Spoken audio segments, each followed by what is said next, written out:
11월 24일 다니엘서 11장 20절로 35절 비루한 자가 왕이 되어입니다. 안티오코스 4세 에피파네스 앞서 7장 8절과 8장 9절에 작은 뿔로 표현되었던 상징되었던 그 안티오코스 4세의 통치 시대에 있었던 일들을 오늘 본문에서는 기록하고 있습니다. 정치적으로 권모술수에 강하고 아주 야비한 수단과 방법을 가리지 아니하고 권력을 움켜쥐는 그의 특성을 기록하고 있습니다. 그런가 하면 신학적 관점에서 보면 그는 예루살렘 성소를 더럽히고 율법에 신실한 유대 사람들을 가장 심각하게 박해한 교만한 왕입니다. 그의 기록을 통해서 우리는 하나님의 뜻을 알아갈 수 있습니다. 하나님께서 모든 일에 관여하시지만 하나님의 때와 시기를 정하시고 그리고 그 작정하심과 계획을 따라 일하고 계시다라는 것을 우리는 오늘 본문을 통해서도 확인할 수 있습니다. 먼저 20절로 24절을 읽겠습니다. 그 왕위를 이을 자가 압제자를 그 나라의 아름다운 곳으로 두루 다니게 할 것이나 그는 분노함이나 싸움이 없이 몇 날이 못되어 망할 것이요 또 그의 왕위를 이을 자는 한 비천한 사람이라 나라의 영광을 그에게 주지 아니할 것이나 그가 평안한 때를 타서 속임수로 그 나라를 얻을 것이며 넘치는 물 같은 군대가 그에게 넘침으로 말미암아 패할 것이요 동맹한 왕도 그렇게 될 것이며 그와 약조한 후에 그는 거짓을 행하여 올라올 것이요 소수의 백성을 가지고 세력을 얻을 것이며 그가 평안한 때에 그의 지방의 가장 기름진 곳에 들어와서 그의 조상들과 조상들의 조상이 행하지 못하던 것을 행할 것이요 그는 노력하고 탈취한 재물을 무리에게 흩어주며 계략을 세워 얼마 동안 산성들을 칠 것인데 때가 이르기까지 그리하리라. 이제 20절에 왕위를 이을 자가 압제자를 그 나라의 아름다운 곳으로 두루 다니게 한다라고 기록하고 있죠. 여기서 그 왕위를 이을 자는 안티오코스 4세 에피파네스의 바로 전대왕 셀루쿠스 4세입니다. 그 셀루쿠스 4세가 압제자는 세금 징수자입니다. 그 압제자를 그 나라의 아름다운 곳으로 두루 다니게 아름다운 곳이라고 기록하는 것은 예루살렘을 말하는 것이죠. 앞서 그런 표현들이 등장하고 있습니다. 아름다운 곳으로 두루 다니게 할 것이나 그는 분노함이나 싸움이 없이 몇 날이 못되어 망할 것이요. 그가 세금을 더 많이 거두기 위해서 예루살렘으로 압제자를 보내고 또한 두루 다니게 할 것이나 그는 분노함이나 싸움이 없이 몇 날이 못되어 망한다라고 하죠. 여기서 분노함이라는 것은 혁명과 같은 것입니다. 백성들의 분노함으로 또는 싸움이라고 하는 것은 전쟁입니다. 그러니까 백성들의 혁명과 같은 것도 아니요 전쟁 같은 것도 아닌 그 외에 어떤 일들로 인해서 그가 망한다, 죽는다라는 것이죠.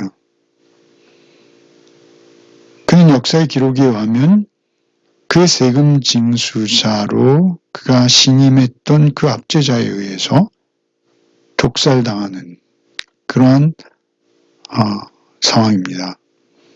그 분노함이나 싸움이 없이 혁명이나 전쟁이 아닌 그러한 다른 방법으로 몇 날이 못되어 죽임을 당할 것이다 라는 것이죠. 그리고 그가 죽자 21절에 그의 왕위를 이을 자가 등장하는데 그 왕위를 이을 자는 비천한 사람이라 나라의 영광을 그에게 주지 아니할 것이나, 비천하다라는 것은 비열하다라는 것입니다. 그는 아주 비열하고 악한 자로서 나라의 영광을 그에게 주지 아니할 것. 그러니까 그가 정상대로 하면 그 나라의 왕위를 받을 수 없는 자임에도 불구하고 그가 평안한 때를 타서 속임수로 그 나라를 얻게 되어진다라는 것이죠. 안티오쿠스 4세 에피파네스의 등장을 말하는 것입니다. 그가 자신의 조카를 섭정한 후에 결국 그를 살해하고 왕위를 차지해버리는 그러한 비천한 사람이라는 것이죠. 영광을 그에게 주지 아니할 것이나 그가 평안한 때를 타서 속임수로 나라를 얻을 것이며, 속임수, 거짓이죠. 그리고 넘치는 물 같은 군대가 그에게 넘침으로 말미암아 패할 것이나 동맹한 왕도 그렇게 될 것이며. 여기서 넘치는 물과 같은 군대는 로마를 지칭하는 것입니다. 그가 어찌되었던 나라를 지켜냅니다. 동맹한 왕도 결국 그의 비천한, 비열한 속임수로 동맹에서 에피파네스를 돕지만 그도 비참한 운명에 처하게 된다라는 것이죠. 23절에 보면 그 내막이 있죠. 그와 약조한 후에 그는 거짓을 행하여 올라갈 것이요 소수의 백성을 가지고 세력을 얻을 것이며, 약조한다라는 것은 동맹한다라는 것입니다. 겉으로는 한편으로 동맹을 맺고 그리고 뒤로는 칼을 꽂는, 약조한 후에 그는 거짓을 행하여 올라올 것이요 소수의 백성을 가지고 세력을, 어떤 자기의 정당한 세력이나 또는 지지 기반을 가지고 하는 것이 아니라 소수의 백성만을 가지고 거짓된 비열한 방법으로 그가 세력을 얻게 된다라는 것이죠. 뿐만 아니라 24절에 보시면 평안한 때에 그 지방의 가장 기름진 곳에 들어와서 그의 조상과 조상들의 조상이 행하지 못하던 것을 행할 것이요. 그는 노력하고 탈취한 재물을 물에게 흩어주며 계략을 세워 얼마 동안 산성들을 칠 것인데, 그가 참으로 야비하고 비열한 방법으로 평안할 때 아무도 전쟁을 생각하지 아니한 틈을 타서 그 지방의 가장 기름진 곳을 치고 그의 조상과 조상들이 조상이 행하지 아니한 것, 차마 행하지 못한 것, 행할 수 없는 것들을 행하고 결국 노력하고 탈취한 재물을 자신이 움직이는 수족과 같은 자신의 수하들에게 나누어 주는 것이죠. 아주 간교한 책략가인 것입니다. 그러한 그가 이제 힘을 얻고 그 힘을 쓸 곳을 찾습니다. 그래서 결국 밖으로 그 힘이 뻗쳐나간 것이 첫 번째 이집트 원정이죠. 25절부터 28절은 첫 번째 이집트 원정, 그리고 29절부터 35절은 두 번째 이집트 원정입니다. 먼저 첫 번째 이집트 원정을 읽겠습니다. 그가 그의 힘을 떨치며 용기를 다하여 큰 군대를 거느리고 남방 왕을 칠 것이요 남방 왕도 심히 크고 강한 군대를 거느리고 맞서 싸울 것이나 능히 당하지 못하리니 이는 그들이 계략을 세워 그를 치미니라. 그의 음식을 먹는 자들이 그를 멸하리니 그의 군대가 흩어질 것이요 많은 사람이 엎드려져 죽으리라. 이 두 왕이 마음에 서로 해하고자 하여 한 밥상에 앉았을 때 거짓말을 할 것이라. 일이 형통하지 못하리니 이는 아직 때가 이르지 아니하였으므로 그 일이 이루어지지 아니할 것임이니라. 북방왕은 많은 재물을 가지고 본국으로 돌아가리니 그는 마음으로 거룩한 언약을 거스르며 자기 마음대로 행하고 본토로 돌아갈 것이며. 이 25절에 그가 그의 힘을 떨치며 용기를 다해서 큰 군대를 거느리고 남방왕, 그러니까 애굽이죠. 그 애굽 지역의 남방왕을 친다라는 것은 전쟁을 거는 것이죠. 그로 인해서 남방왕도 심히 크고 강한 군대를 거느리고 맞서 싸우지만 결국 안티오코스 4세 에피파네스가 승리하게 될 것인데 그것은 계략 때문이다. 그들이 계략을 세워 그를 치미라. 이 계략이라는 건 역사적으로 드러난 것이죠. 그 계략이 무엇입니까? 그 수하들, 그 남방왕의 측근들을 돈으로 매수해서 내분이 일어나도록 하는 것입니다. 그런 비열한 계략을 세워서 그에게 승리를 거두는 것이죠. 그리고 서로 협상 테이블에 앉는 것이죠. 그러나 마음이 서로 다르기에 그들이 목적한 바를 이루지 못한다라는 것이죠. 그리고 그가 많은 재물을 승전의 노량물을 얻어가지고 본국으로 돌아가는데 그는 마음에 거룩한 언약을 거스리며 자기 마음대로 하고 본토로 들어갈 거예요. 거룩한 언약. 유대의 율법에 해당하는 것이죠. 율법을 이렇게 일컫는 것입니다. 그에게는 어떤 도덕성도 윤리적인 면도 없는 것이죠. 오직 탐욕과 착취만 있는 것이죠. 그리고 그가 본토로 돌아간 후에 그가 다시 힘을 얻고 여유가 생기자 이제 두 번째 이집트 원정을 나오게 되는 것이죠. 29절로 35절을 읽겠습니다. 작전된 기한에 그가 다시 나와서 남방에 이를 것이나 이번에는 그 전번만 못하리니 이는 기띔의 배들이 이루어 그를 칠 것임이라. 그가 낙심하고 돌아가면서 맺은 거룩한 언약에 분노하였고 자기 땅에 돌아와서는 맺은 거룩한 언약을 배반하는 자들을 살필 것이며 군대는 그의 편에 서서 성소 곧 견고한 곳을 더럽히며 매일 드리는 제사를 폐하며 멸망하게 하는 가증한 것을 세울 것이며 그가 또 언약을 배반하고 악행하는 자를 속임수로 타락시킬 것이나 오직 자기의 하나님을 아는 백성은 강하여 용맹을 떨치리라.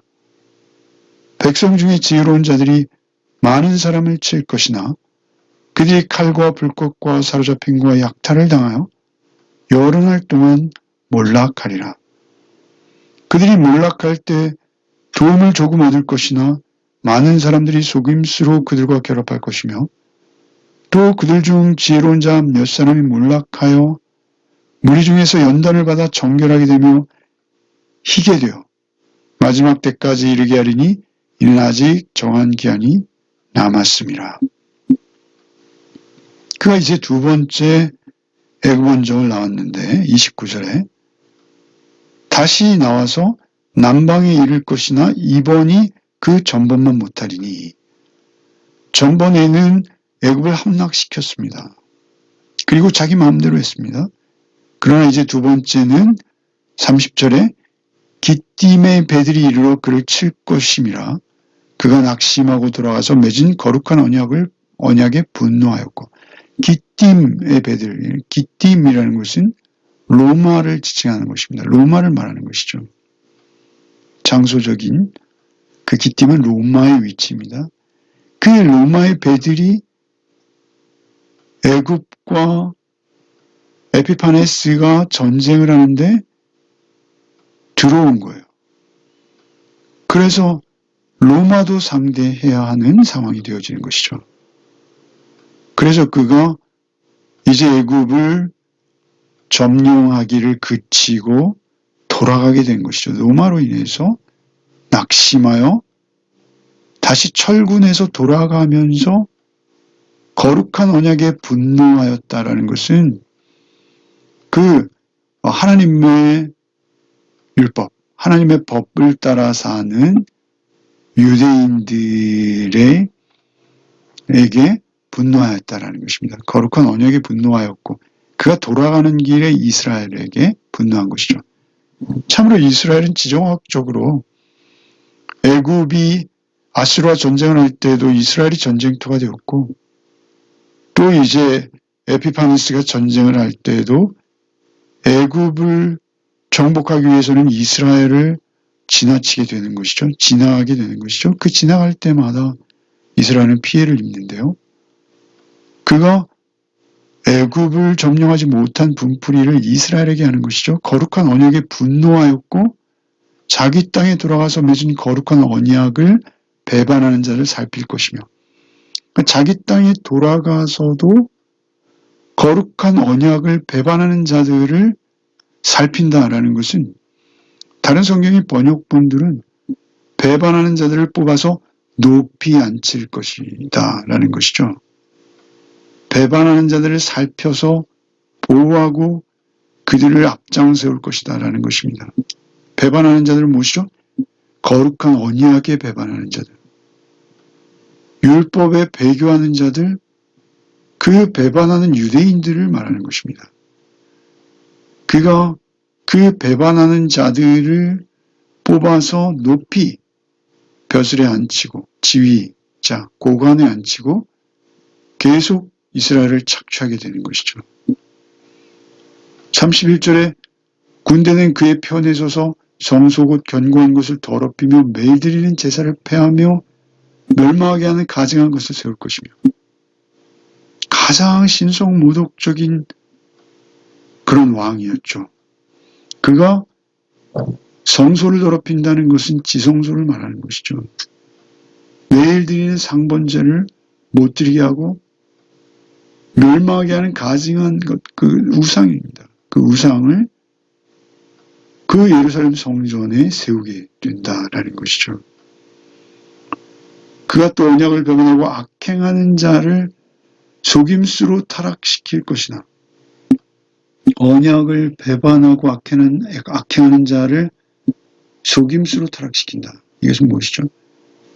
하나님의 언약을 배반한 유대인들이 있었다라는 것이고, 그 언약을 배반하고 악행하는 자들을 속임수, 가문이설로 속이는 거예요. 그들이 악행하는 자들임에도 불구하고 하나님을 믿고 신뢰하는 것에 대해서는 그들이 변함이 없었을 수 있어요. 그럼에도 불구하고 그들을 속인다는 것이죠. 가문이설로 속이는 것이죠. 가문이설로 속여서 그들은 알고 속은 것으로 보입니다.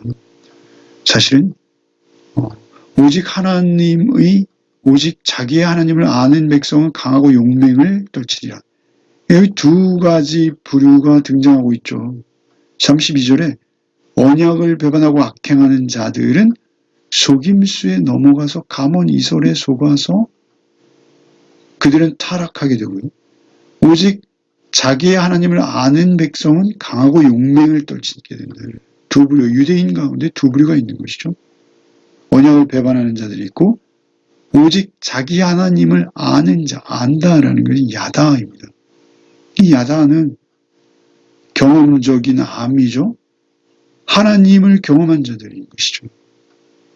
오직 자기의 하나님을 아는 백성은 강하고 용맹을 떨치리라. 백성 중에 지혜로운 자들이 많은 사람을 가르칠 것이나 그들이 칼날과 불꽃과 사로잡힘과 약탈을 당하여 여러 날 동안 몰락하리라. 지혜로운 자들이 있어요. 그런데 그들이 홀로 지혜로운 것이 아니라 지혜로운 자들이기에 많은 사람들을 그 지혜로 가르치려고 할 것이고, 결국 그 일들로 인해서 그들이 칼날과 불꽃과 사로잡힘과 약탈을 당한다. 그러니까 하나님을 아는 자들, 강하고 용맹한 자들, 그 지혜로운 자들이 칼날에 순교하고 불꽃에 던져지고 사로잡힘과 약탈을 당하고 여러 날 동안 몰락하는 일이 생긴다. 죽임을 당하는 일이 생긴다라는 것이죠. 그들이 죽임을 당할 때 도움을 조금 얻을 것이나 많은 사람들이 속임수로 그들과 결합할 것이요. 도움을 조금 얻을 수도 있다라는 것이죠. 그러나 많은 사람들은 속임수로 그 악한 자들과 결합하게 된다는 것이죠.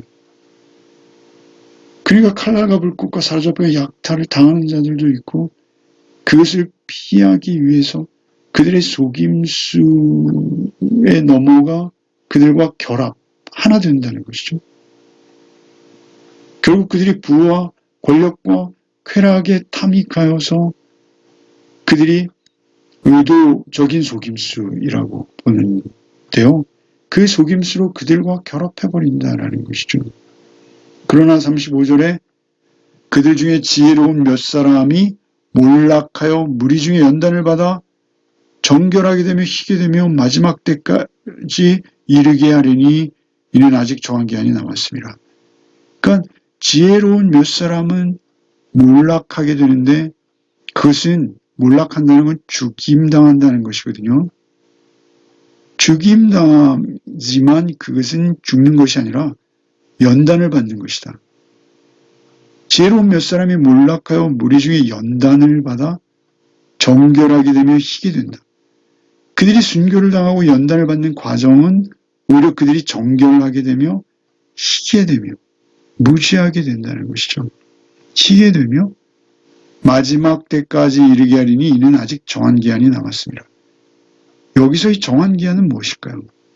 결국 역사적으로 대입해보면 정권이 바뀌는 이런 것들로 적용할 수도 있겠으나 결국 정한 때는 무엇인가? 예수께서 다시 오시고 하나님의 완전한 공의와 사랑의 통치가 이 땅에서 실현되어지고 하나님의 나라가 임하는 그러니까 마지막 심판이 있은 후 그 정한 기한이 아직 남았기 때문에 그들은 계속 연단을 받고 정결하게 되며 희게 되는 과정을 거치게 된다라는 것이죠.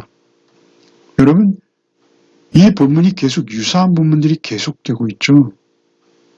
결국 다니엘서가 우리에게 일러주고 있는 것은 무엇입니까? 세상의 권력. 그들은 야비합니다. 비천하죠. 비열한 방법으로 서로를 속고 속이다 결국 거기에서 강한 자가 패권을 쥐게 되는 것이죠. 결승전의 승리에서 마지막 패권을 쥐게 된 그는 더욱 야비한 것이죠. 그렇지 않다면 그 자리에 이르기 어렵고요. 불가능하다는 것이죠. 그 자리에 이른 것 자체가 이미 하나님의 거룩한 언약을 어긴 것입니다. 그리고 거룩한 언약을 짓밟는 것이요. 거룩한 언약을 배반하는 자들인 것이죠. 그 거룩한 언약을 배반한 자들, 그들과 하나님을 아는 자들은 대립할 수밖에 없습니다. 하나님을 아는 자들은 필연적으로 박해를 당할 수밖에 없다는 것입니다. 그 결승에서 이겨서 초강대국이 되어진 그들은 이미 그 과정에서 야비하고 비열하기가 짝이 없는 것이죠. 그리고 결국 그들이 그 믿음의 사람들, 하나님의 지혜로운 자들, 하나님을 아는 자들, 그들을 굴복시키려 하고 그들을 무릎 꿇이려 할 때, 그때 필연적으로 신앙인들은 박해를 받게 되어진다라는 것이죠. 아직 정한 기한이 남아있기에 마지막 때가 오기까지는 늘 신앙인은 어려움을 당하고 연단을 받을 수밖에 없다라고 오늘 분명히 다니엘서는 그렇게 말씀하고 계시는 것이죠. 그럼에도 불구하고 거기에 굴복하거나 체념하지 않는 자들이 있다라는 것이죠. 저항하며 계속 인내하는 자들이 있다라는 것이죠. 그들이 어떤 또 다른 힘을 가지고 그 정부를 전복시키거나 어떤 그러한 노력을 구체적으로 기울이는 것은 아니에요. 그들은 오히려 자신을 그러한 자들로부터 쫓기고 광야를 유리방황하며 어려움을 당하고 궁핍하고 참으로 쫓기지만 그러한 때로는 순교까지 당하는 불가마에 들어가야 하고 사자굴에 던져져야 하는 그렇게 경건하게 살고자 할 때 겪는 어려움들, 그런 박해를 오히려 당연히 여기고 받아내라 라고 다니엘서는 우리에게 일러주고 있는 것입니다. 왜 그렇습니까? 결국 하나님께서 최우승자이실 뿐만 아니라 이 모든 계획 속에서 오히려 하나님의 백성들을 연단하고 계시는 하나님을 그들이 경험할 수 있게 된다라는 것이죠. 언제나 우리가 눈앞에 작은 이익을 쫓아서 우리의 욕망을 쫓아서 우리가 생각하고 판단하고 그리고 말한다면 우리는 진리에 눈이 멀 수밖에 없습니다.